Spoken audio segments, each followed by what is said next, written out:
Coucou tout le monde, j'espère que vous allez bien. Me revoilà pour un nouveau podcast qui concerne cette fois les peurs et où elles nous mènent.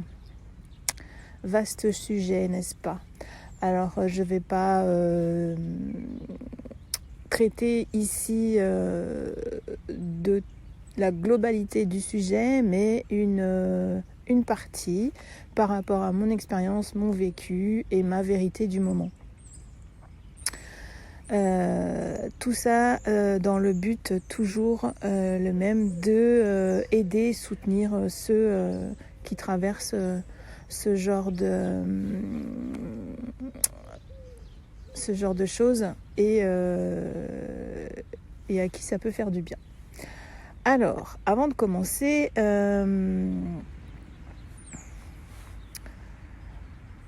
vous êtes d'accord avec moi ou alors ou pas, c'est votre droit.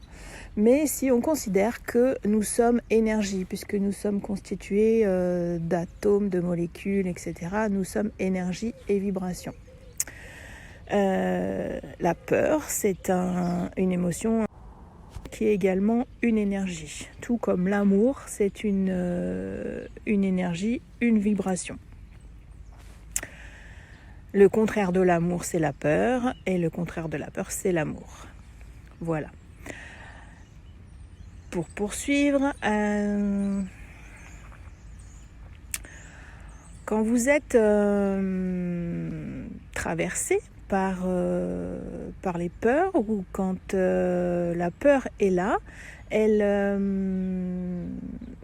peut avoir pour plusieurs effets, soit de vous tétaniser, paralyser, soit de vous, au contraire, vous mettre en réaction de façon plus ou moins violente, agressive, et soit de prendre la fuite, de vous sauver et de ne pas regarder en fait, de ne pas regarder en face. Alors, récemment, j'ai été confrontée à une ou des peurs suite à une décision que j'ai prise, pourtant consciente et réfléchie, mais une fois que je suis passée à l'acte, je suis passée par des phases où les peurs étaient présentes, le mental s'est mis à réaliser, à fonctionner à 300% en imaginant des scénarios de plus en plus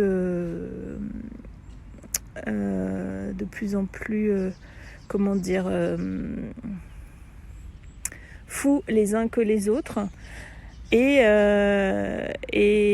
à provoquer en moi un mal-être profond, un mal au ventre, la gorge serrée, envie de pleurer, vraiment pas bien du tout.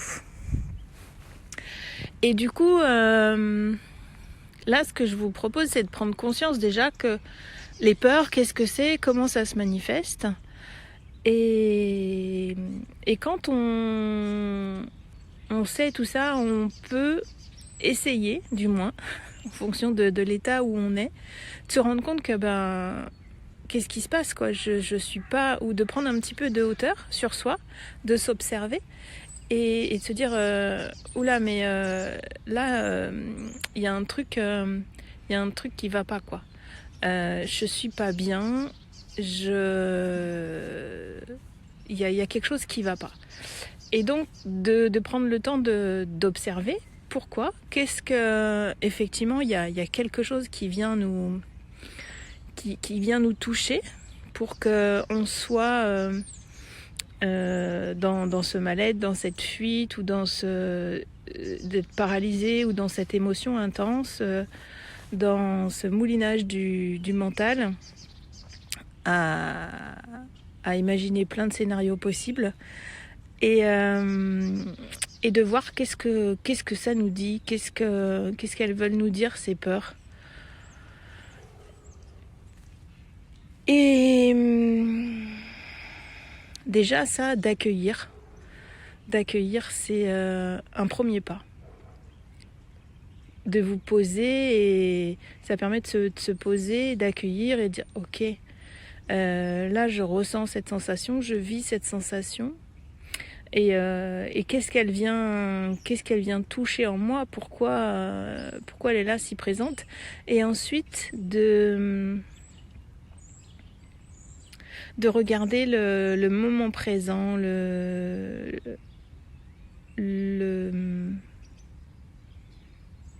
où est-ce que vous êtes. Est-ce que vous êtes en sécurité? Est-ce qu'il y a un véritable danger pour vous à l'instant présent? Du coup, le fait de se recentrer sur soi, sur le moment présent, va apaiser votre mental, va apaiser le corps. Le corps va se détendre. Pour ça, on peut aussi faire de la respiration profonde pendant quelques instants. Ça aide beaucoup. Et du coup, une fois que l'on est posé, recentré sur soi, on a l'esprit beaucoup plus clair, beaucoup plus serein pour réfléchir, pour ressentir ce qui est bon et ce qui est moins bon pour soi. En fait, on est énergie, comme je vous disais tout à l'heure, on est énergie, tout est énergie. Quand vous avez... et donc les peurs et l'amour sont des énergies. Quand vous êtes dans une émotion, quand vous êtes traversé par la peur, imaginons que, si on prend une image, on a une pile. Donc la pile, elle est pleine d'énergie, d'accord ? Et imaginons que cette pile soit traversée par les peurs. Et ben c'est comme si l'énergie de la peur, elle pompait toute l'énergie, l'énergie positive. Et du coup, ça nous emmène dans des schémas de colère, d'aigreur, de rancune, de jalousie, de jugement, et tout ça, ça nous vide. C'est comme s'il y avait, ça vidait cette énergie. À l'inverse, quand vous êtes sur une énergie d'amour, ça engendre une énergie plutôt positive, de joie, de confiance. Vous êtes en même temps, vous l'aurez certainement remarqué, quand vous êtes dans cet état d'être, vous êtes vif, actif, plein d'énergie, souriant. Vous avez ce qu'on appelle une vibration haute. Et déjà, clairement, c'est plus agréable, on est d'accord. Après, effectivement, accepter les downs pour mieux remonter, ça fait partie de la vie. Et on apprend en fait sur soi à chaque fois en traversant ses hauts et ses bas. Ça fait partie de la vie. Il n'y a pas de dualité, c'est complémentaire, comme le jour et la nuit, yin-yang, froid, chaud, etc. L'un n'existe pas sans l'autre, en fait. Voilà. Et ce que je voulais vous dire, en fait, c'est prendre conscience de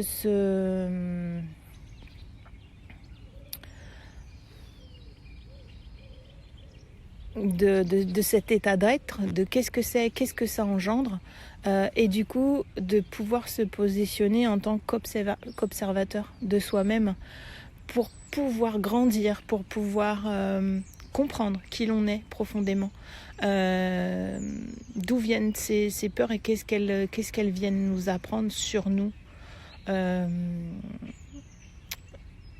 pour être de mieux en mieux en fait vis-à-vis de soi. Après, il y a les peurs qui sont bien enfouies et qui engendrent des comportements différents, comme on l'a vu tout à l'heure, la fuite, la paralysie ou la réaction, et l'attaque. Et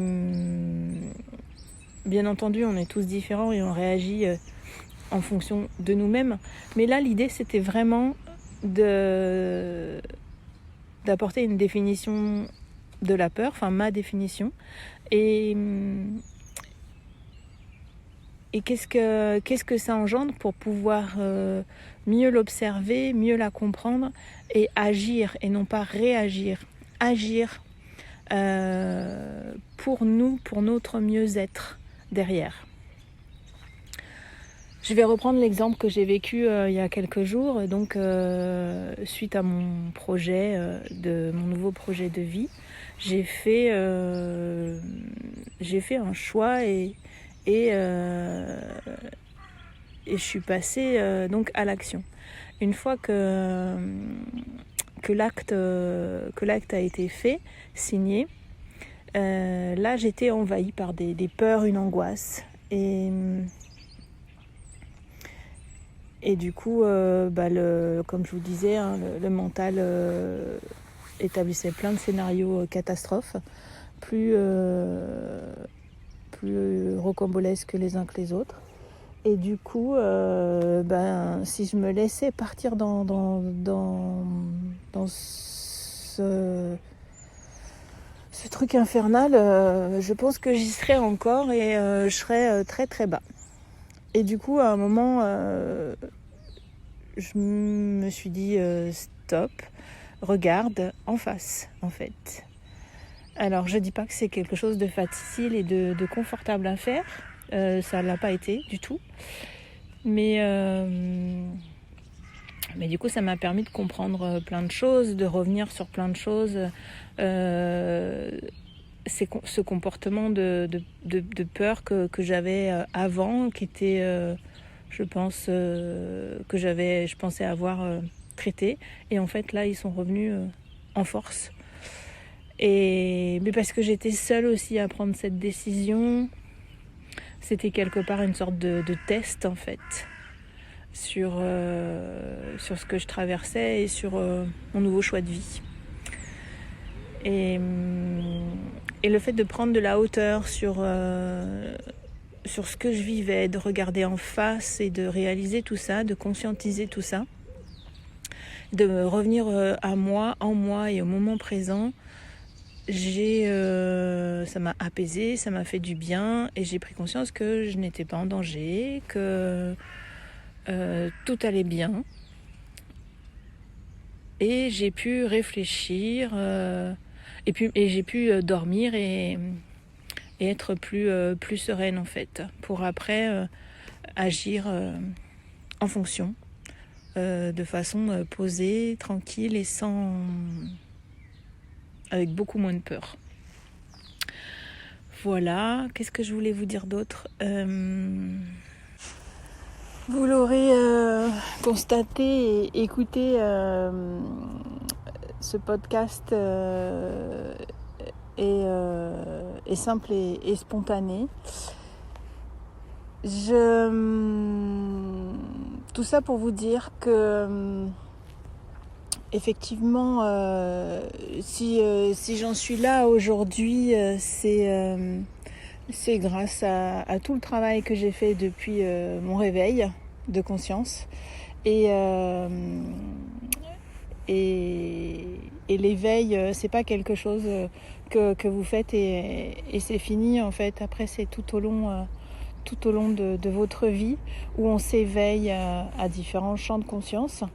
Et là, l'idée, c'était de vous partager cette expérience pour éventuellement vous conscientiser à votre tour, peut-être un peu plus tôt.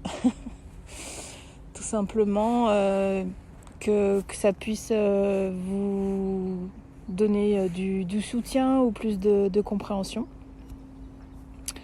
Plus on avance, cet éveil, en fait, il a vraiment pour... moi, je le comprends comme ça et je le vis comme ça aujourd'hui. C'est dans ses hauts et dans ses bas, cet éveil, il a vraiment pour objectif de mieux se connaître soi, de s'éveiller à soi, pour être plus authentique, plus libre, plus soi, plus dans l'amour de soi, l'acceptation de soi, voilà. Je vous souhaite une belle journée et je reste disponible. Contactez-moi sur les liens qui sont dans la présentation de la chaîne si vous souhaitez un rendez-vous, soit pour une consultation ou pour un accompagnement. Je me ferai un plaisir d'échanger avec vous pour voir les différentes modalités et ce que vous souhaitez, que ce soit un soin énergétique, une consultation tirage d'oracle, une consultation médiumnique ou un soin énergétique quantique. Voilà, belle journée à tous et à très bientôt pour un prochain podcast.